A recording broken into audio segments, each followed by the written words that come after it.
सर्वांना जय भीम, जय महाराष्ट्र, जय हिंद, जय भारत. आपल्या रोजचं सकाळचं प्रबोधनानुसार मी प्रबोधन करत असतो. परंतु आजचं जे काही एक जनरल सत्र मला फार बोलण्याची इच्छा वाटली आणि हे प्रबोधन जनसामान्यापर्यंत पोचावं. महाराष्ट्रामध्ये 1 मे हा संयुक्तिक महाराष्ट्र दिनाचा दिवस, 1 मे हा संयुक्त महाराष्ट्राचा दिवस, सार्वभौम महाराष्ट्रामध्ये स्वतंत्र महाराष्ट्राचा संयुक्तिक महाराष्ट्राचा दिवस संपूर्ण महाराष्ट्रामध्ये साजरा केला जातो. आणि अशा या महाराष्ट्र दिनी परिवहन मंत्री, राज्याचे कॅबिनेट मंत्री, परिवहन मंत्री प्रतापजी सरनाईक यांनी एक निर्णय जाहीर केला, जो GR परप्रांतीय रिक्षा चालक, कार चालक, टॅक्सी चालक, बस चालक, ट्रक चालक, सगळे वाहन चालक यांनी एक फरमान जारी केलं,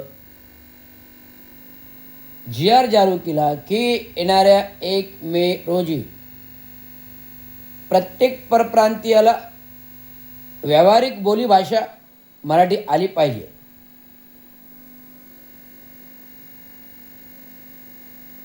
हा निर्णय जाहीर झाल्यानंतर अनेक परप्रांतीय प्रतिक्रिया राज्यभरातून उमटू लागल्या. परप्रांतीय लोकांच्या प्रतिक्रिया म्हणजे मागे काँग्रेसमध्ये, त्याच्या आधी शिवसेनेत असलेले संजय निरुपम, जे खासदार शिवसेनेत असताना केंद्रामध्ये राज्यसभेवरती राहिलेले आहेत, तदनंतर शिवसेना सोडून काँग्रेसमध्ये आले. कालांतराने बऱ्याच वर्षे काँग्रेसमध्ये राहिल्यानंतर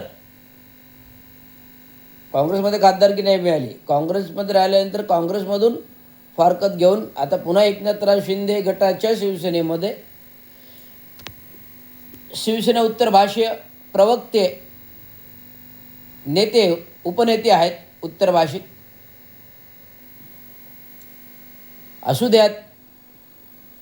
महाराष्ट्रामध्ये राहता तर महाराष्ट्राची व्यावहारिक बोलीभाषा ही आलीच पाहिजे. ज्या महाराष्ट्राच्या जीवावर तुम्ही उद्योग व्यवसाय करता, संपत्ती कमवता, उद्योजक होता, विकासक होता आणि उद्योजक विकासक होऊन महाराष्ट्रामध्ये मराठींसोबत राजकारण करता, मराठी माणसांसमोर मराठी भाषेचं राजकारण करता, सत्तेचं राजकारण करता, पक्षीय राजकारण करता, हे कदापि खपू घेतले जाणार नाही. राजसाहेब ठाकरेंनी गेल्या 10 वर्षामध्ये अनेकदा परप्रांतीयविषयक उद्गीत मनाने प्रतिक्रिया दिल्या. परप्रांतीयांच्या रेल्वे भरतीबाबत सर्व रेल्वे प्लॅटफॉर्मवरती येणाऱ्या परप्रांतीयांना मारझोड केली, हाणली. कारण रेल्वे सेवा भरती अख्ख्या भारतामध्ये होत असताना महाराष्ट्रातील मराठी माणूस हा रेल्वे सेवा भरतीत प्राधान्याने लागला पाहिजे. सरकारने हे धोरण करायला पाहिजे. त्यावेळेस काँग्रेसचं सरकार होतं आणि काँग्रेस सरकारनंतर 2014 पासून आता 12 वर्ष महायुतीचं BJP RSS सरकार असताना मराठीला पाठीशी घालून, मराठी पायाखाली दाबली जाऊन परप्रांतीय लोकांचे लाड पुरविले जातात. हे कदापि महाराष्ट्रात सहन केलं जाणार नाही. 2024च्या निवडणुका, तिसरी टर्मच्या निवडणुकामध्ये राज्य सरकारवरती जे काय EVM हॅकिंग करून, मतदान करून, टक्के वाढून मतदानाचं सरकार बसवलं जबरदस्तीने, ते सरकारी लोकांनी सहन केलं.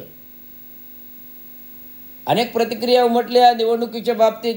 मतदान EVM हॅकिंग करणं, मतदानाचा टक्का वाढणं, मतदानाची यादी चोऱ्या करणं, मतदार चोऱ्या करणं, ह्या अनेक मोर्चे आंदोलन ह्याविषयी झाले.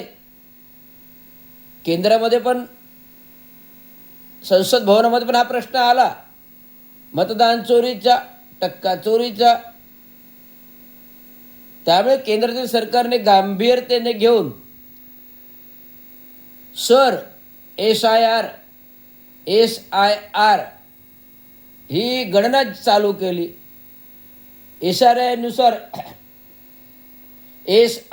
नुसार गणना चालू केली आणि प्रत्येक राज्यातील, शहरातील, गल्लीतील, नगरातील एक एक मतदार यादीद्वारे खात्री करून पटू लागला की बाबा हाच तो मतदार आहे. याची मागची भूमिका काय आहे सरकारची? तर जो मतदार जागा बदलून इतरस्त गेला, तो ज्या ठिकाणी गेला त्यातून त्याचं नाव कट, तर दुसऱ्या ठिकाणी त्याने एंट्री करावी. पण तिकडे एंट्री झाली तो मतदार कायमचा कट. त्यामुळे SIR जे केंद्र सरकारचा हा काय जनगणना प्रोजेक्ट आहे, पूर्ण राज्यभर, भारत देशातील पूर्ण राज्यभर राबविला गेला. आत्ता कुठे तो 17 तारखेला संपला. अजून 26 तारखेपर्यंत त्याचं 26, 27, 28, 29पर्यंत त्याचं जाहीर नोटिफिकेशन SIRचं डिक्लेरेशन होणार आहे. त्याच्यानंतर मतदार याद्या घोषित होणार आहेत. कारण 2029मध्ये पुढील 5 वर्षाचं निवडणुका 3 वर्षामध्ये आलेल्या आहेत. 2 वर्ष तर झाली, 2.5 वर्ष झाली, 2.5 वर्ष राहिलेली आहेत. त्यामुळे सरकारला वाटतं SIR केल्याने सत्ताधारी लोकांना मते मिळतील. परंतु 2029मध्ये सत्ता बदल होणार आहे. हे केंद्रातील सरकारने, हे राज्य सरकारने अग्रेषित करून घ्यावे. कारण जे 12 वर्षात जे भूत न भूती घडलं, जे 12 वर्षात आधी कधी घडलं नव्हतं, जे भूत न भूती हे 12 वर्षात घडलं. नोटबंदी 8 नोव्हेंबर 2016 रोजी लागू झाली प्रथमतः.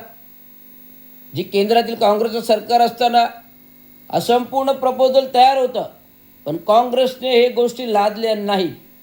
कारण त्याचा गरिबावर काय परिणाम होईल, डिजिटल मॉनिटायझेशनचा काय परिणाम होईल, गोरगरिबांवर काय परिणाम होईल, हे सगळं काँग्रेसचे बघून मनमोहन सिंग जे हुशार पंतप्रधान होते, विद्वान पंतप्रधान होते, यांनी सगळा प्रस्ताव मंजूर केला होता. पण तो जनतेवर लादण्यापूर्वी त्याचं सर्वेक्षण चालू केलं, पडताळणी केलं. दरम्यानच्या काळात निवडणुका आल्या. 2014मध्ये काँग्रेसचं सरकार गडगडलं. लोकांना वाटलं की राज्यामध्ये जास्त महागाई आहे. अब की बार मोदी सरकार हर घर में 15 लाख, हर किसान को अनाज, हर इंसान को नौकरी, हर युवा को नौकरी, हर इंसान को मकान, या जुमलाबाजी घोषणा करून लोकांना विश्वासाने वाटलं की खरोखर सरकार आल्यानंतर आपल्या प्रत्येकाच्या खात्यामध्ये 15 लाख येते. पण कोणाच्या खात्यात ना 15 लाख आले, ना कोणाला नोकऱ्या मिळाल्या, ना कोणाला घरे मिळाली. हे सगळं जुमलाबाजी होती. हे 2019मध्ये आत्ताचे केंद्रीय गृहमंत्री अमितजी शहा यांनी ABP लाईव्ह माझावरती त्यांनी बोलून दाखवली भावना. ये सब एक जुमलाबाजी थी, वो एक सब निवडणूक इलेक्शन का बहाना था. ये सब जुमलाबाजी थी और एक इलेक्शन का बहाना था, वो हमें कहना पड़ता है. असे जाहीर वक्तव्य करून जाहीर मांडली भूमिका की आम्ही जे काय करतोय तो फसव कारभार करतोय, जनतेला फसवतोय, चुकीच्या भावना करतोय. हे सगळ्या गोष्टी माहीत असून सुद्धा सरकार तेच भूमिका. निवडणुका आता त्यांना माहिती आहे. 2019च्या निवडणुकीमध्ये खोट्या ह्याच्यावर मिळवून पुन्हा 350चं खासदार घेऊन बहुमत जरी आलं आणि 370 कलम केले, ट्रान्सपोर्ट कायदा, शेतकरी कायदा, कामगार कायदे, हे सगळेच कायदे मोडीत काढायला घेतले. देशाच्या सगळ्या स्वायत्त मालमत्ता विकल्या, एअरपोर्ट विकल्या, रेल्वे सेवा विकली, बँका विकल्या, सगळ्या पट्ट्यात खाजगीकरण. राज्यातले झोपडपट्टी पुनर्वसन करायचे प्रकल्प पण अदानी अंबानीला, मेट्रोचे प्रकल्प रिलायन्सला, अंबानीला, शहरातील झोपडपट्टी विकासाचा प्रश्न झोपचा रिडेव्हलपमेंटचा अदानीला, जो मुलुंडमध्ये डम्पिंग यार्डचा भला मोठा जागा या रिहॅबिलिट लोकांसाठी करण्याचं काम चालू आहे. हे सार्वभौम निर्णय घेताना देशाच्या पंतप्रधानांनी केवळ स्वार्थी सत्तेचे निर्णय घेतले आणि विरोधकांचे पक्ष फोडले, शिवसेना फोडली, शरद पवारांचा पक्ष फोडला आणि ह्या लोकांना जे भ्रष्टाचारी होते, 70,000 सिंचन घोटाळे करणारे, यांना सत्तेत घेतलं. शिवसेनेचे ह्या लोकांना सत्तेत घेतलं आणि ह्यांच्या खांद्यावरती बंदूक ठेवून महाराष्ट्राचं सरकार चालवून जनतेवरचे नको ते महागाईच्या गोष्टी लादत आहेत. राज्यामध्ये कुठली घटना घडली तर विरोधकांनी राजकारण करू नका ही भूमिका मांडणारे राज्याचे मुख्यमंत्री. केंद्रामध्ये तसंच 12 वर्षात 19 वेळा पेपरफुटी प्रकरण घडलं.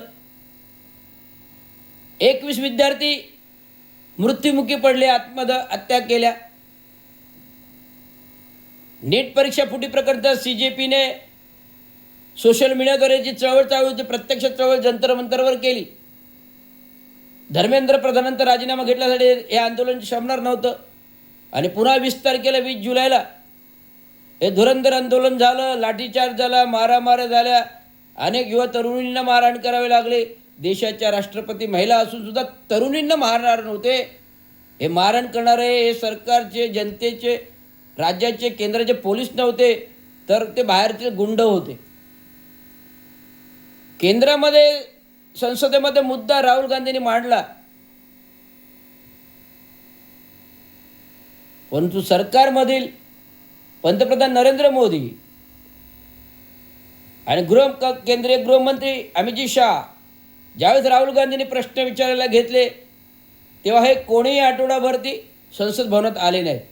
आणि जेव्हा ते संपलं त्याच्यानंतर आले, अब हम बात करने के लिए तैयार है, राहुल गांधी तैयार नहीं है, अब हम बात करने के लिए तैयार है, राहुल गांधी तैयार नाही, या भावना आल्या.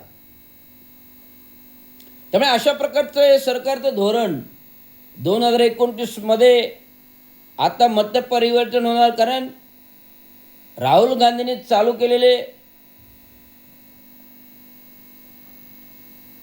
जे काही विद्यार्थ्यांचं प्रबोधनाचं जे काही आंदोलन चालू केलं,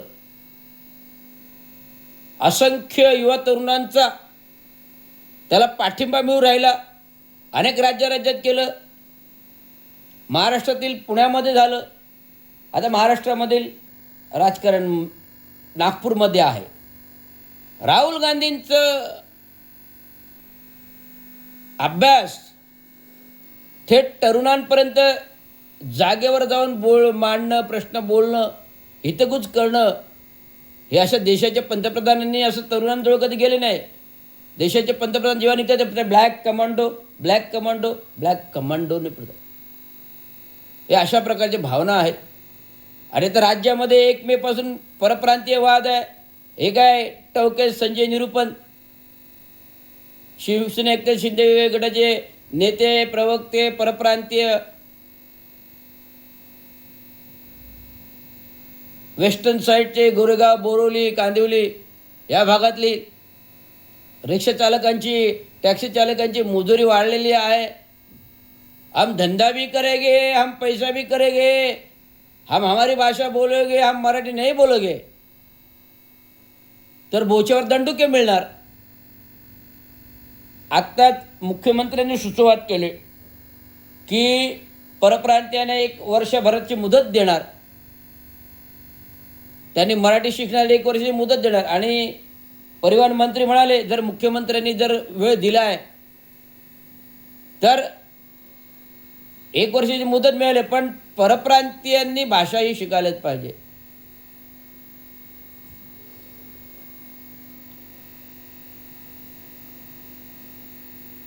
वर्षभरात परप्रांतीय आत्ता जर ते मराठी शिकू शकले तर वर्षभरात ते मराठी शिकतील, अशी भावना मनसेचे अमितजी ठाकरे यांनी विचारलेली आहे. आणि BJPचे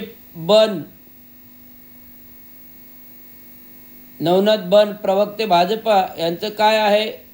UP पर्यंत आणण्यासाठी माहीममध्ये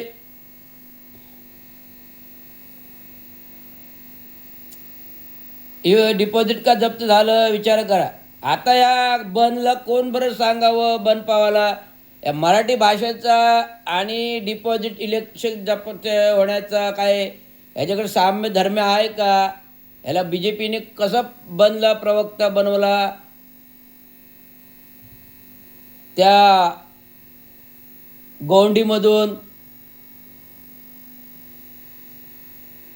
अमित ठाकरेंचे काय बोलतात ते ऐका आणि नवनाथ बन काय उत्तर देतात ते ऐका. हे टोटली विसंगती आहे. म्हणजे भारतीय जनता पार्टी पूर्ण सटिया गेलेली आहे. भारतीय जनता पार्टीचे मुख्यमंत्री असतील, त्यांचे प्रवक्ते असतील की आणखी कोणी नेते, हे पूर्ण सटिया झालेले आहेत. आज महाराष्ट्रामध्ये विद्यार्थ्यांच्या विकासासाठी पैसे नाहीत, मराठी शाळेसाठी विकासाचे प्रश्न नाहीत, मराठी शाळा जिल्हा परिषद शाळा दुरुस्त करण्यासाठी पैसे नाही आहेत, शेतकऱ्यांचे पैसेच नाही आहेत, पीक विम्यासाठी पैसे नाहीत, कर्जमाफीसाठी पैसे नाहीत. परंतु राज्यामध्ये 2027मध्ये नाशिकमध्ये येणारे कुंभमेळ्यासाठी 14,000 कोटी मात्र आम्ही आधीच ॲडव्हान्समध्ये दिले. UPच्या निवडणुका डोळ्यासमोर ठेवून सरकारचा निर्णय, सरकारच्या निर्णयाविरोधात रस्त्यावर उतरू, मराठी जपणार आणि मतांचं गणित मांडणार. बरोबर आहे.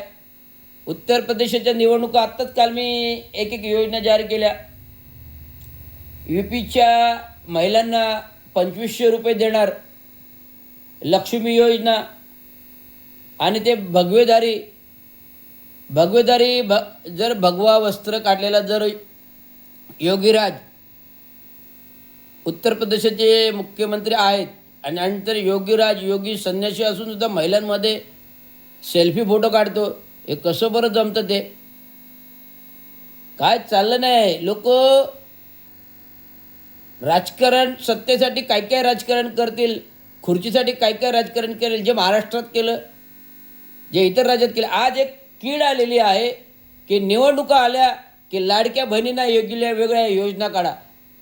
निवडणुका आल्या की सरकारी पैशाच्या सरकारी तिजोरीतून वेगवेगळ्या योजना महिलांसाठी जाहीर करतात.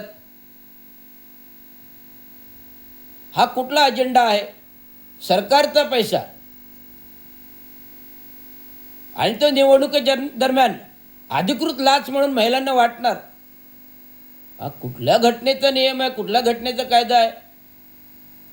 त्यामुळे असे सरकार घटनेनुसार घटनाबाह्य आहेत. हे मी जगजाहीर घटना आणि संविधानाच्या नियमानुसार बोलतोय.